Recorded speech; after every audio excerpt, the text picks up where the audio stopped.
El terremoto está intacto es un título, una frase que llevamos desde este proceso de residencia que hicimos en París en 2020, cuando estábamos empezando la investigación de nuestra colaboración, pero también que de alguna forma influencia e informa esta exhibición, esta exposición.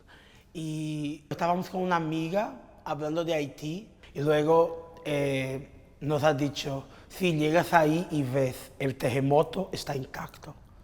Y nosotras nos quedamos así como que fuerte, que esta frase nos aparezca ahora mientras estamos investigando procesos de extracción y las maneras como la tierra se organiza para defenderse de estos procesos. Entonces, el título quedó con nosotros. Luego teníamos otro proyecto que se llamaba Black Eldorado y entre paréntesis decíamos We Are the Earthquake. En esta obra teníamos dos videos que remeten a este que estamos presentando en la exposición y luego la sentencia escrita con pirita en el suelo. El terremoto está intacto. Entonces quedamos con esta presencia del terremoto está intacto, como pensar en esta calidad del terremoto, el que produce el temblor, que hace con que las cosas se muevan, como una fuerza que está intacta, que no se puede tocar, que resiste a este toque de la extracción. Comenzamos a transitar por el tiempo geológico, por la materia entendida literalmente, ¿no? Y entender nuestros cuerpos como la materia también. Y por eso también este primer nombre era Black Eldorado, porque pensábamos en la pirita como un elemento fundamental de protección ancestral, en el sentido de era la extracción de un elemento que se vestía como otro elemento, que era el oro, le llamaban el falso oro, el oro de los tontos, y a partir de allí empezamos a ver esto como una fuerza de protección o como un talismán contracolonial. Permitía que no se llevaran el oro propiamente. A partir de allí empezamos a estudiar como el poder de la materia, el tiempo de la materia, la resistencia también de la propia materia, ¿no? Por eso también esta vinculación con el terremoto, ¿no? Como una resistencia contracolonial viva de la materia, del tiempo geológico. Para el contexto de SPY 13 intentamos de alguna manera articular estas presencias de distintas manifestaciones de la tierra en el contexto de la exposición. Nos pusimos en este espacio a componer 4 esculturas site-specifics donde intentábamos de alguna manera crear una estructura de protección que al mismo tiempo apunta y está enmarcada por una cierta fragilidad. Cuando miramos a los trabajos que estamos presentando aquí, todos habitan esta tensión entre la fuerza de una presencia y la fragilidad material de ella misma. Hay formas que son orgánicas, pero al mismo tiempo que apuntan para una incapacidad nuestra como artistas de controlar los materiales con que estamos trabajando.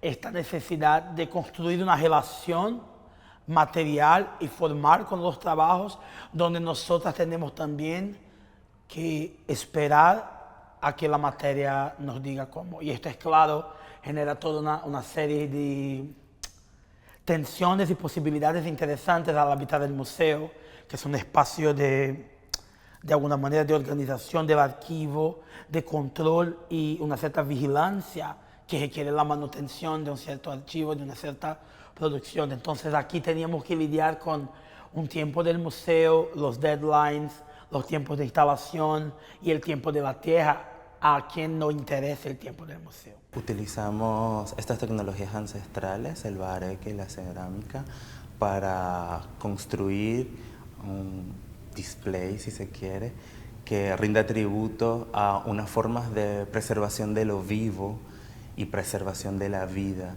Para mí es importante entender la materia como algo vivo, entender la tierra como algo vivo, entender que está en movimiento, que está en resistencia, que cuando hablamos de que el terremoto está intacto es porque la Tierra está viva y la materia está viva. Inclusive nuestros cuerpos forman parte de la Tierra y de la materia. Cuando decimos Black Lives Matter, cuando decimos Trans Lives Matter, Brown Lives Matter, estamos haciendo un gesto entre la materia y la importancia. ¿Me explico? Matter como materia. Entonces, comprender esta relación es importante para entender esta exposición. El bahareque forma parte de una tecnología ancestral viva.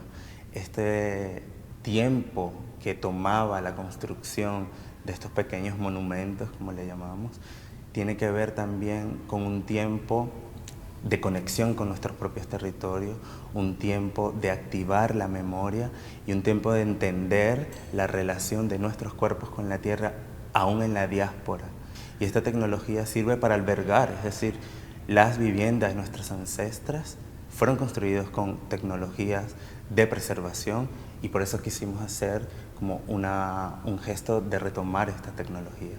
Y en diálogo además con la cerámica, entonces tenemos como una tierra en un estado y la cerámica es otra tierra en otro estado y que es muy frágil y al mismo tiempo potente, es una escultura y una escultura que preserva la vida, es decir, como recordar la casa de mis abuelos y dormir en una casa de bahareque que nos protegía de la lluvia, que nos protegía del sol, que se generaba afecto, comunidad y que tiene preservación también en el tiempo, una casa de mi abuela que tiene más de 100 años. Nuestra forma de intervenir en fijaciones por minuto también es entender lo que no se puede leer, entender que hay unos lenguajes que no podemos comprender, pero podemos sentir también, ¿no? Que hay una obsesión impulsiva de Occidente por comprender todo y por leer todo, cuando hay cuerpos que no podemos ser leídos dentro de las lógicas de Occidente y hay materia que no puede ser leída dentro de la lógica de Occidente.